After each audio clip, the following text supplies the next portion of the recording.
Espero que estén muy bien. El día de hoy vamos a estar viendo el repaso teórico de lo que es la embriología del sistema tegumentario. El sistema tegumentario es un sistema bastante complejo y su embriología puede ser bien confusa, pero vamos a tratar de hacerlo lo más digerible posible, ¿ok?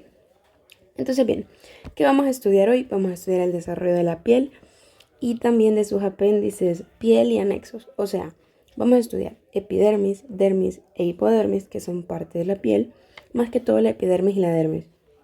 Las glándulas, tanto glándulas sudoríparas como glándulas sebáceas, como glándulas mamarias, el pelo y las uñas, ¿ok? Que son los apéndices de la piel. Entonces, entremos ya un poquito en materia, hablando del desarrollo de la piel. La piel es un órgano bien complejo, es un sistema bastante complejo, tiene muchísimas funciones. Tiene una función de termorregulación, tiene también una función endocrina por la conversión de la vitamina D, ¿ok? Y se le considera el órgano más grande del cuerpo, ¿ok? Como a grosso modo a cualquier persona que te puedas encontrar en cualquier lado y le preguntas ¿cuál es el órgano más grande?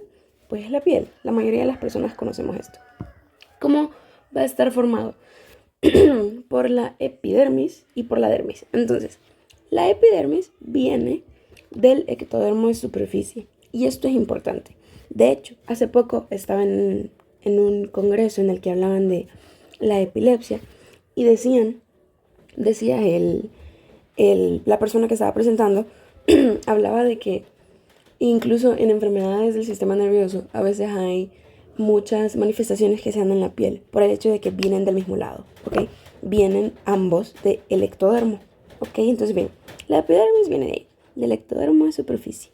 Debajo del ectodermo de superficie hay mesénquima, entonces la dermis viene de ese mesénquima, es una capa profunda, es tejido conectivo y viene de ahí, del mesénquima, ¿ok? Vamos a profundizar un poco más en esto más adelante. Entonces, específicamente la formación de la epidermis. Para poder hablar de la formación de la epidermis, nosotros tenemos que conocer la epidermis, ¿ok? Los que llevan histología, probablemente en segundo parcial, se aprendieron las capas de la epidermis, pero las vamos a recordar un poco.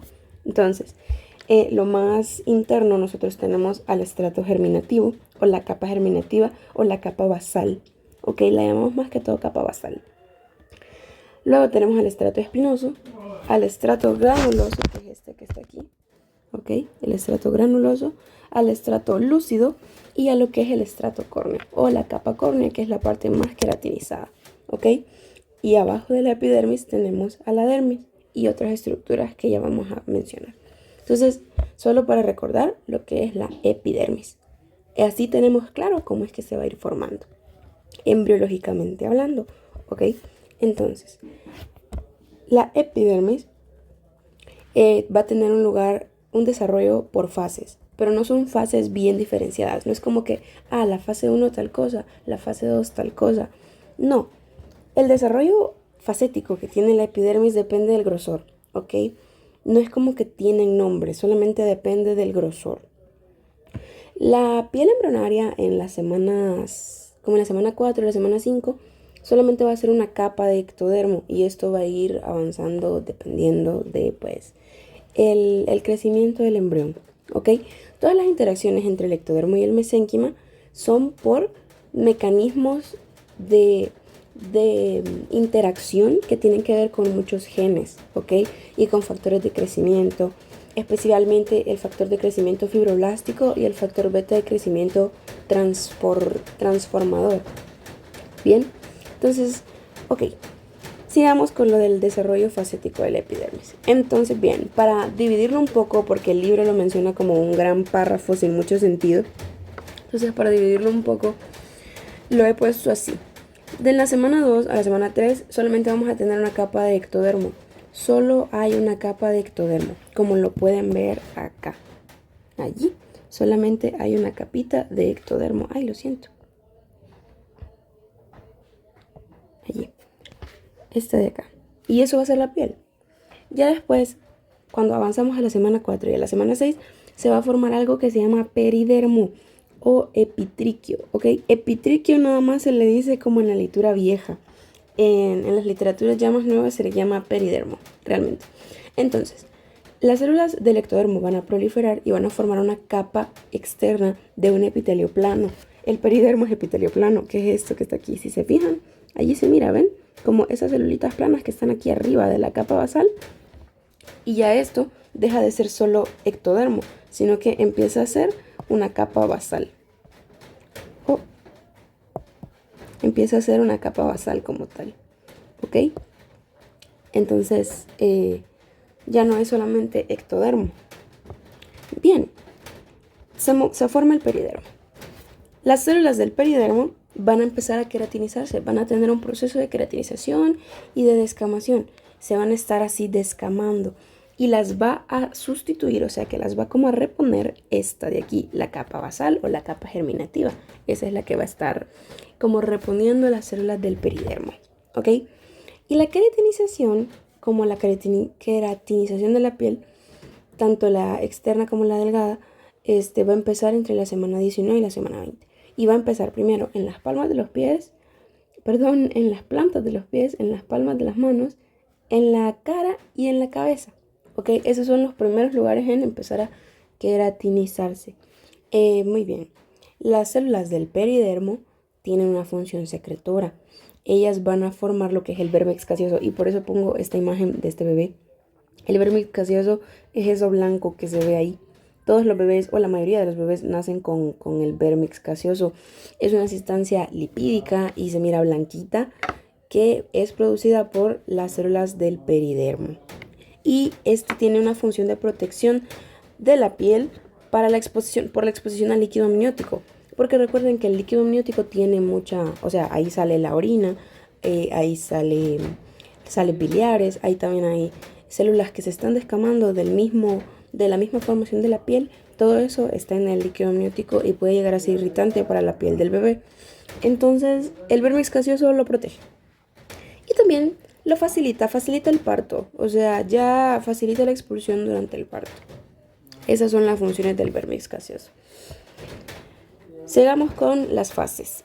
En la semana 8-11 se va a formar un estrato germinativo, lo que va a ser nuestro futuro estrato basal o estrato germinativo final.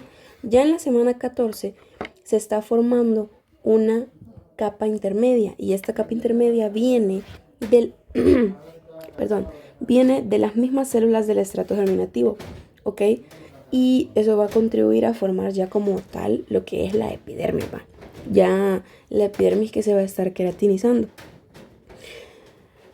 En la semana 21 ya el peridermo va a desaparecer. A partir de la semana 21 el peridermo desaparece y se va a formar el estrato córneo, ¿ok? Miren acá. Y aquí se va a estar formando el estrato córneo y el estrato lúcido, ¿ok? Entonces, todo esto, la proliferación de todas estas cosas, ¿ok? La proliferación de todas las células del estrato germinativo van a dar lugar a que se formen las crestas epidérmicas. Estas son las crestas epidérmicas. Ven, si se fijan, las crestas epidérmicas las tuvieron que haber aprendido en Histolab los que llevan histo, ¿ok? Son prácticamente como invaginaciones hacia adentro de la epidermis. Las crestas epidérmicas ya se van a establecer como a las 19 semanas. A partir de la semana 19 ya va a estar.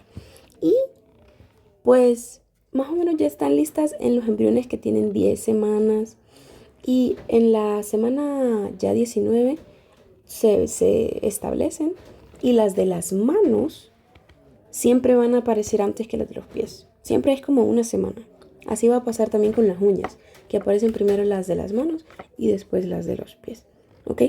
Las huellas dactilares, que los dermatoglifos, ¿ok? Que es prácticamente lo que los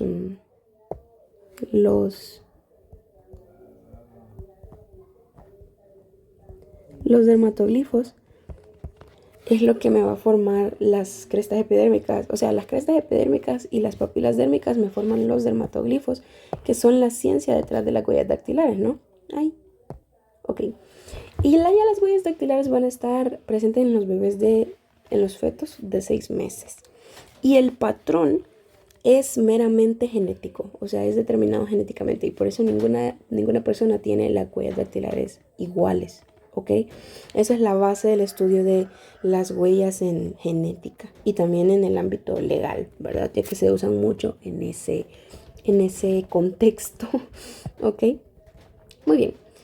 Entonces, digamos, las células recuerden, van a haber células de la cresta neural que ya más adelante, en las fases más avanzadas del periodo, estas células de la cresta neural van a venirse para el mesénquima. El mesénquima está abajo, ¿ok? Todo este es el relajo que está pasando con la epidermis y el ectodermo de superficie, y que el peridermo y que la capa intermedia, ok, todo esto está pasando aquí arriba. Pero aquí abajo van a migrar unas células de la cresta neural y esas se van a diferenciar en melanoblastos. Entonces, los melanocitos vienen de las células de la cresta neural. Ellos migran, ¿ok? Migran específicamente en la unión dermoepidérmica, que es como esta línea de aquí. Y ahí se van a convertir en melanocitos. Hay una vía de señalización de un gen que se llama el gen WNT, que es indispensable para esto, ¿ok? El WNT activa genes como el MIT-F, ¿ok? Y ese gen MIT-F dirige la diferenciación de las células de la cresta neural hacia los melanocitos. Las células que no poseen este gen, o sea, las que no son MIT-F, no van a diferenciarse en melanocitos, sino que van a migrar a otro lado. Creo que al sistema nervioso para formar células de la glía, ¿ok? No estoy muy segura con respecto a eso en específico, pero ese gen es bastante importante en la creación de la línea melanocítica, ¿ok? Es bastante importante que lo recuerden. Entonces, los melanocitos van a aparecer en la piel como a los 50 días, ¿ok? 50 días por ahí, después de que migran estas células de la cresta neural, ¿ok? Y la producción de melanina comienza en la semana 10, semana 14. De la semana 10 a la 14, en cualquier momento de esos, ¿ok? En la dermis no hay células que produzcan melanina, o hay poquitas, o bien, pues los melanocitos van a empezar a producir melanina antes del nacimiento, claramente en la semana 10. Y es muy obvio, ya que ya todos nacemos con el color de piel que vamos a tener el resto de nuestra vida. A veces pueden haber cambios como la formación del pigmento, ¿ok? Realmente en estudios es más fácil observar la coloración en personas que son de raza más oscura, bien, y que en los de piel clara. Pero pues bien, entonces de ahí vienen los melanocitos, vienen de las células de la cresta neural, ¿ok? Sigamos. Y ya terminamos con epidermis. Recuerden que los melanocitos de la cresta neural, la epidermis como tal del ectodermo, ¿ok? Y la formación del ectodermo ya en epidermis definitiva es por todas estas interacciones que tiene como de crecimiento. Se va a ir engrosando. Y recuerden que existe la piel gruesa y la piel fina. La piel gruesa, la verdad es que la única diferencia es el grosor de la epidermis. Y esto ya lo saben. La piel gruesa es en las palmas de las manos, en las plantas de los pies, no tiene músculos erectores del pelo, no tiene glándulas sebáceas, solo tiene glándulas sudoríparas, que tiene sentido, nos sudan las manos, pero no tenemos pelo en las manos, no nos salen barritos en las manos, no tenemos piloerección en las manos. Y ya la piel fina es toda la otra piel, la del resto del cuerpo, que esa sí tiene todo, tiene folículos pilosos, tiene músculos erectores del pelo, tiene glándulas sebáceas, tiene glándulas sudoríparas, tiene de todo. Pero pues sí, entonces sigamos con la dermis. La dermis, recordemos de lo que hablábamos antes, que viene del mesénquima, ¿ok? El mesénquima que está abajo. Entonces, la dermis se desarrolla a partir del mesénquima derivado del mesodermo localizado bajo el ectodermo de superficie, o sea, de aquí. Pues de ahí había bajito. Y tiene gracia, ¿no? Porque, o sea, la dermis está justo debajo de la epidermis. Bien. La mayor parte viene del mesodermo lateral, pero hay otra parte, ¿ok? Una buena parte viene de los dermatomas de los somitas, ¿ok? Si se acuerdan, cuando hablábamos de los somitas en desarrollo del sistema osteomuscular, tenemos una parte del somita que es el dermatoma. Ese ayuda a la formación de la dermis, ¿ok? Ya en la semana 11, todas estas células del mesodermo han empezado a producir fibras de colágeno, fibras de tejido elástico y fibras de tejido conectivo, ¿ok? Bien, entonces todo esto va a estar pasando a medida que esto se va desarrollando.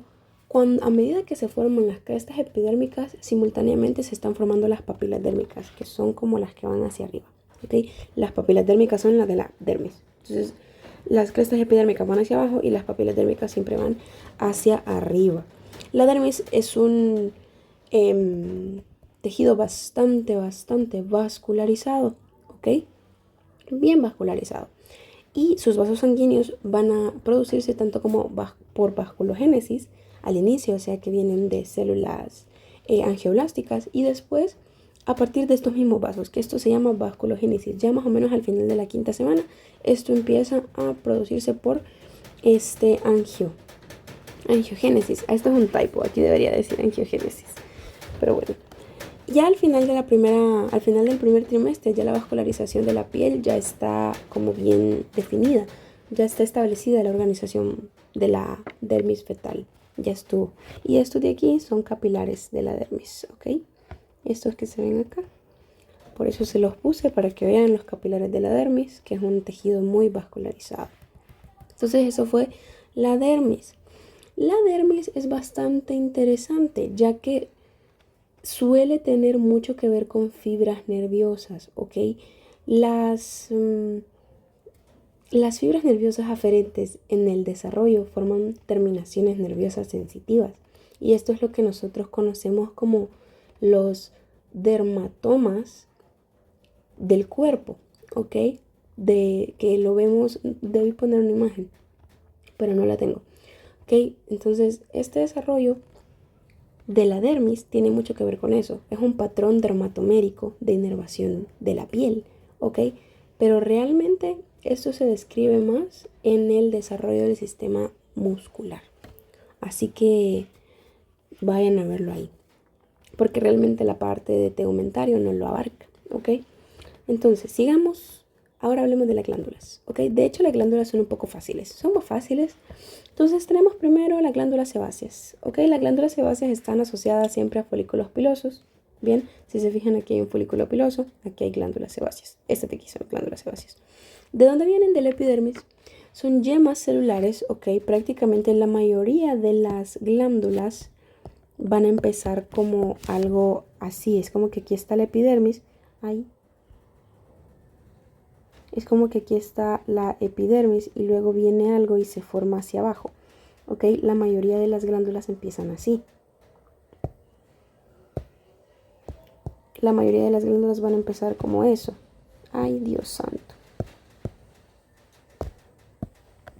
Bien, entonces, estas yemas se van a formar no de la epidermis como tal, sino que van a formarse al ladito de las vainas radiculares externas de los folículos pilosos. Entonces aquí van a tener que recordar un poco de histología y de la estructura del folículo piloso. Recuerden que había una vaina radicular externa, una vaina radicular interna, ¿ok?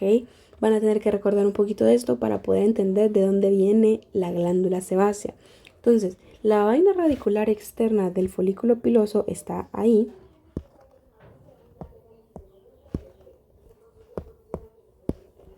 Está ahí y está como acá, digamos, la vaina radicular externa, ¿ok? Y el folículo piloso se va a empezar a formar como allí, ¿ok? Va a empezar a caer aquí y aquí arriba está la epidermis. Entonces la glándula sebácea no viene de acá, sino que viene de acá, al folículo piloso prácticamente, a la vaina radicular externa del folículo piloso, ¿ok? Se van a meter en el tejido conectivo de los alrededores y se ramifican.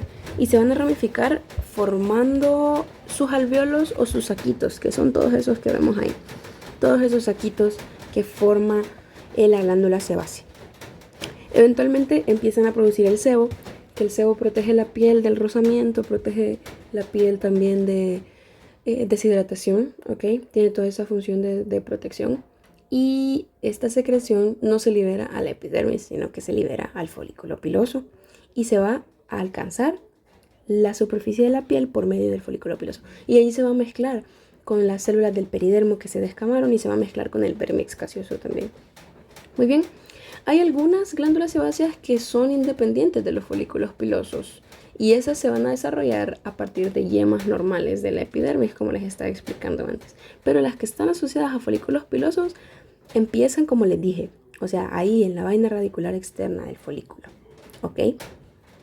Muy bien. Después tenemos las glándulas sudoríparas. Y recuerden que tenemos dos tipos de glándulas sudoríparas nosotros. Tenemos las glándulas sudoríparas apócrinas y las glándulas sudoríparas ecrinas. ¿Ok? Entonces tenemos las glándulas sudoríparas ecrinas primero. Son tubulares. Las glándulas sudoríparas ecrinas son tubulares enrolladas, como su morfología normal es esa. Otra vez van a tener que recordar un poco de histología. Van a estar en la piel. Y estas van a desarrollarse como yemas, ¿ok? Es lo que les había dicho yo de las yemas. Ya les voy a enseñar una imagen porque ya el lapicito, el marcadorcito se me revuelve mucho, ¿ok? Entonces, van a ser yemas que se vienen para adentro, ¿ok? Nacen de la epidermis y van a crecer hacia adentro, hacia el mesénquima que está abajo. Van a ir creciendo y a medida que crecen se van a enrollar. Y eso va a formar la parte secretora de las glándulas, ¿ok? Y las uniones de esas glándulas a la epidermis van a formar los primordios de los conductos sudoríparos. O sea, el primordio del conducto que va a llevar el sudor a la parte superior, o sea, a la parte exterior. Y las células que van a estar como ahí afuera, que van a estar como alrededor, esas se van a convertir en células mioepiteliales y en células secretoras. Las células mioepiteliales se encargan de contracción, tienen una función muy similar a la del músculo liso. Se dice que son células musculares lisas especializadas. Hay otros que dicen que no es músculo, sino que solamente son células contráctiles. Pero lo importante es que tengamos clara su función, que siempre es contraerse para ayudar a la secreción. Interesante, las glándulas sudoríparas ecrinas comienzan a funcionar justo cuando el bebé nace, ¿ok? Entonces los recién nacidos pueden sudar. Por eso es que los bebés pueden sudar, porque sus glándulas ecrinas están desarrolladas y funcionan después del nacimiento. Y ahí, listo. Bien. Ahora, las apócrinas es diferente. Las ecrinas y las apocrinas vienen de lugares distintos. Las ecrinas vienen de la epidermis, pero las apócrinas vienen del estrato germinativo, o sea que vienen como de más abajo, ¿ok? Entonces los conductos de las glándulas apócrinas no salen hacia la piel, no salen hacia la parte exterior, a la epidermis, sino que van a salir a los conductos de los folículos pilosos, ¿ok? Justo más o menos donde está la entrada de los conductos de las glándulas sebáceas. Ahí van a salir o ahí va a desembocar la glándula sudorípara apocrina, ¿ok? Las glándulas sudoríparas apocrinas no salen funcionando, empiezan a funcionar hasta la pubertad y están en lugares específicos. Están en las axilas, en el pubis, en el periné y también están en las areolas. Entonces están como en lugares bastante específicos y tienen que ver con la pubertad porque su secreción está influenciada por las hormonas, ¿ok? Y es por eso que realmente a los niños y a los bebés y a las personas prepubertas no suelen tener mal olor en las axilas porque las glándulas sudoríparas de estos lugares no están funcionando todavía, ¿ok? Y lo del mal olor es una reacción química con lo del exterior del producto de secreción de las apocrinas, ¿bien? Entonces, no empieza hasta la pubertad y ya pues sí. Y vienen y desembocan en lugares distintos porque vienen de lugares distintos. Las ecrinas, al venir de la epidermis, desembocan de un solo en la piel, afuera. Pero las apócrinas, como vienen del estrato germinativo, van a desembocar más abajo, ahí a la entrada de los folículos pilosos, ¿ok? Muy bien. Y esto es lo que les decía, mientras más va creciendo esto, más se enrolla. ¿Ven? Se va enrollando. Y las células de aquí alrededor se van a convertir en células mioepiteliales y en células de tejido conectivo. Bueno, células de tejido conectivo ya son, pero se van a convertir en células mioepiteliales y en células secretoras. Y esto va después a conducir el conducto sudoríparo. O sea, lo que va a sacar la secreción hacia afuera, hacia el exterior. Ok. Bien, siguiente, las glándulas mamarias. El desarrollo de las glándulas mamarias es un poco interesante. Son glándulas sudoríparas modificadas y son especializadas. Ok, tiene una gran función realmente. Miren, vamos a tener estructuras especiales, como lo son los lobulillos y los conductos galactóforos, realmente. Eso es como lo más importante de la glándula mamaria. Recuerden, hablábamos en esto de la unidad centroloboliar del conducto terminal, que prácticamente son estas que están aquí abajo. Bien, entonces vamos a ver de dónde sale todo eso. Vamos a ver qué es lo que pasa. Son glándulas sudoríparas modificadas, empieza en la 4ª semana, ¿ok? Ahí van a aparecer las crestas mamarias. Las crestas mamarias suelen tener todo esta longitud, desde la axila hasta la región inguinal, pero eso va a desaparecer. Las crestas mamarias van a desaparecer por completo, excepto aquí, pues, aquí donde van a estar las mamas realmente. Entonces, la involución de las crestas mamarias va a darse en la 5ª semana y eso va a producir yemas mamarias primarias, que son estas de acá, son acá. Yemas mamarias primarias, que solamente es una. Luego eso se va a ramificar, ¿ok? Y va a dar lugar a las yemas mamarias secundarias, que ya son estas de acá, miren. Y esas yemas mamarias secundarias, en lo que vayan creciendo, van a convertirse en los conductos galactóforos y en las ramas de los conductos galactóforos. ¿Ok? Esto se va a ir canalizando. Si se fijan, aquí está llenito y esto se va a ir canalizando. Eso se da por hormonas placentarias, específicamente los estrógenos, la progesterona y el lactógeno placentario humano. Esto se da de forma igual tanto en fetos masculinos como en fetos femeninos. Los fetos masculinos también se van a ver estimulados por el estrógeno, por la progesterona y por el lactógeno placentario humano al momento del desarrollo de sus mamas. Cuando los niños nacen tienen más o menos de 15 a 19 conductos galactóforos, ¿ok? Todos, tanto niños como niñas. Y estos cambios se van a dar por un gen que tiene una proteína relacionada a la hormona paratiroidea, ¿ok? Es un gen especial y a la inducción por el mesénquima, que vale la pena recordar, ¿ok? Entonces, la canalización y la remodelación de todos los conductos se va a dar por las hormonas placentarias, se va a dar por la progesterona, por el estrógeno y también por la prolactina, que no la incluí ahí, pero también tiene que ver, ¿ok? Ya después las fositas mamarias superficiales, esto va a ser el pezón. En los recién nacidos los pezones siempre están hacia adentro, o sea, siempre están hundiditos. Y ya después cuando nacen, el tejido conectivo que está abajo va a ir proliferando y va a protruir, o sea que va a salirse, pues va a sobresalir. Bien, ok. Ya las glándulas mamarias rudimentarias, o sea, las que se tienen cuando el bebé nace, o las que tiene un recién nacido, son exactamente iguales en ambos sexos cuando nacen, ¿ok? Al momento del nacimiento son exactamente iguales, ¿ok?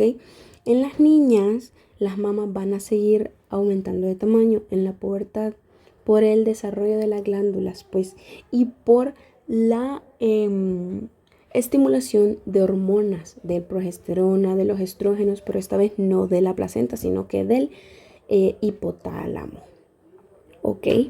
Entonces, del hipotálamo y de la hipófisis. Bien, cuando nacen, a veces los niños pueden tener algo que se llama galactorrea y así coloquialmente a veces se le llama leche de brujas, que es como una pequeña secreción de un líquido similar a la leche cuando los bebés nacen, pero eso no tiene nada de malo, ¿ok? Puede ser normal porque pues han estado estimulados. Los bebés al nacer van a tener conductos galactóforos, pero no tienen alvéolos. Entonces, una de las partes importantes de la glándula mamaria son los alvéolos, que son estos de aquí, sus lóbulos, ¿bien? Pero al nacer no van a haber alvéolos, solo van a haber conductos galactóforos. Y en los fetos masculinos, ¿ok? La testosterona que van a empezar a producir las células de Leydig en la semana más o menos 8 y 9 va a inhibir un poquito la maduración de las glándulas mamarias. No va a impedir que se formen ni que se canalicen, pero va a evitar que se forme como la parte secretora y la parte que funciona, ¿ok? Entonces los fetos masculinos van a tener conducto galactóforos y todo esto, pero no van a tener una como función funcional, ¿ok? A veces, ya más adelante en la vida se puede dar algo que se llama la ginecomastia. La ginecomastia es cuando los conductos galactóforos del tejido masculino se desarrollan, más o menos en la fase de la pubertad, por ahí. Y esto es patológico, esto ya es un problema, ¿ok? Y tiene más o menos mucho que ver con problemas hormonales de la testosterona y de los estrógenos, ¿ok? También puede haber ausencia de los pezones. La ausencia de los pezones se llama alelia.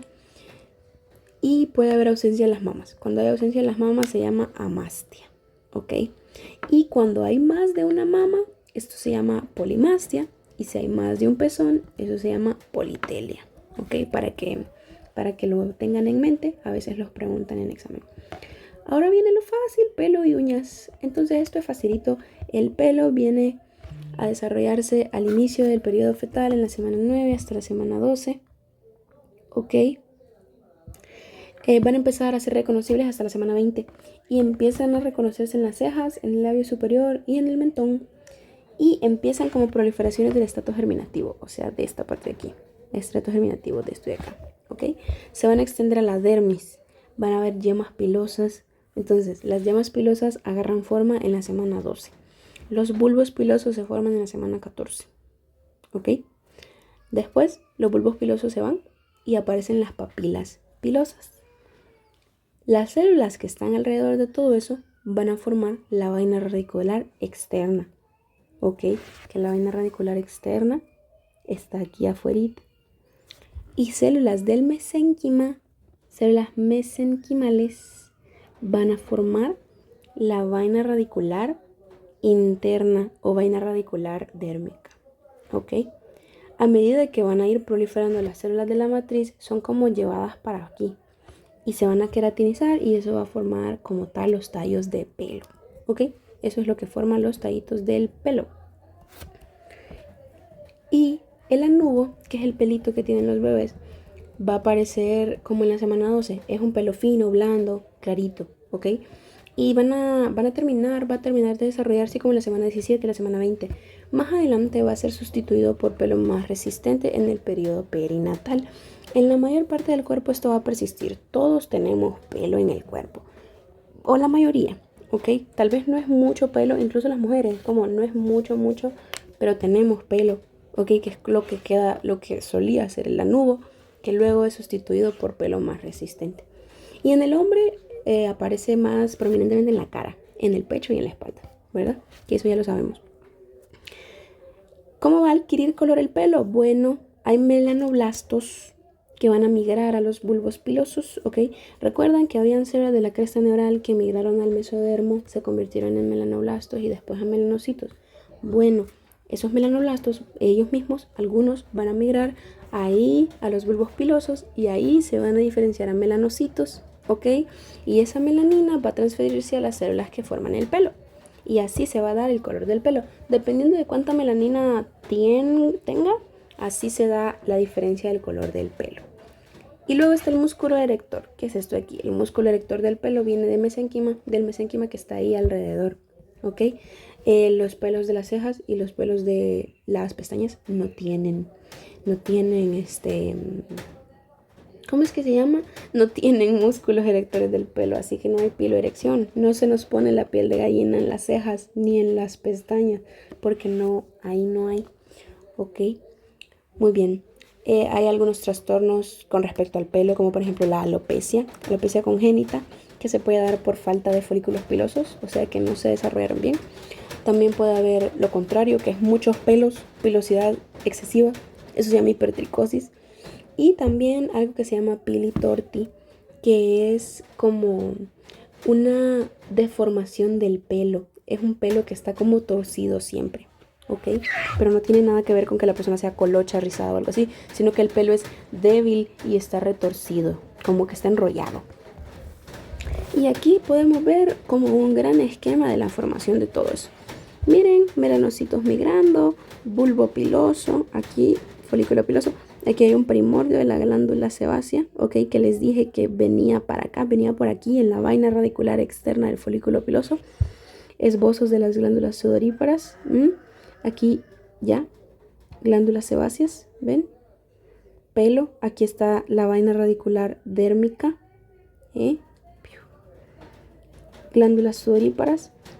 Estos son vasos sanguíneos, ¿ok? Fibras elásticas, ahí se ve ya más o menos todo lo que hay que saber. Y esto es queratinización, ¿ven? Recuerden que les había dicho que la queratinización empezaba más o menos por las semanas allá, semana 20. Bueno, aquí se da. Bien. Luego tenemos las uñas. ¿Cómo se forman las uñas? Bastante simple. Aparecen las puntas de los dedos en la semana 10. Primero en las manos, después en los pies. 4 semanas después en los pies. Primero va a aparecer una parte engrosada en la yema del dedo. Primero están en las yemas de los dedos. Y ya después migran para arriba. ¿Ok? Migran a la parte dorsal. Van a estar rodeadas por unos pliegues de piel que se les llaman láminas unguiales aquí a los lados. Y al principio van a estar cubiertas como por una capa de epidermis, que es el eponiquio. Y luego se va a degenerar, pero solamente va a quedar la parte de abajo. Entonces eso me forma la cutícula. Mírense sus uñas, todos tenemos la cutícula. Eso es lo que no degeneró del eponiquio, ¿ok? De ahí viene la cutícula. La piel debajo de la uña, que es el hiponiquio, ahí se queda debajo de la uña, ¿ok? Y las uñas de las manos, importante, es que van a alcanzar la punta de los dedos a las 32 semanas y las uñas de los pies a las 36 semanas. Entonces, revisando las uñas de los niños, se puede saber si ese bebé fue prematuro. Si todavía no han llegado a las puntas de los dedos las uñas, eso es un signo de prematuridad. ¿Ok? Si un bebé nace a la semana 30, por ejemplo, las uñas todavía no van a haber terminado de llegar a la punta de sus dedos. O si nace en la semana 34, las uñas de sus pies no van a haber terminado de llegar a las puntas de sus dedos. Entonces es un signo de prematuridad. Se puede dar algo que se llama anoniquia. La anoniquia es la ausencia de uñas, ¿ok? Es muy raro, muy raro. Pero pues es falta de uñas. La anoniquia no se produce en los campos unguiales, que son los que van a formar como tal las uñas. Y también hay algo que se llama anoniquia aplásica, que ya sí se forman las uñas, pero se forman como mal, ¿ok? Y no siempre es en todos los dedos. De hecho, la anoniquia puede dar solo en un dedo o en dos. Y así. Entonces, esto sería todo. Este comentario es largo y extendido, pero espero que les sirva y que les saquen mucho provecho. Muchísimas gracias por su atención.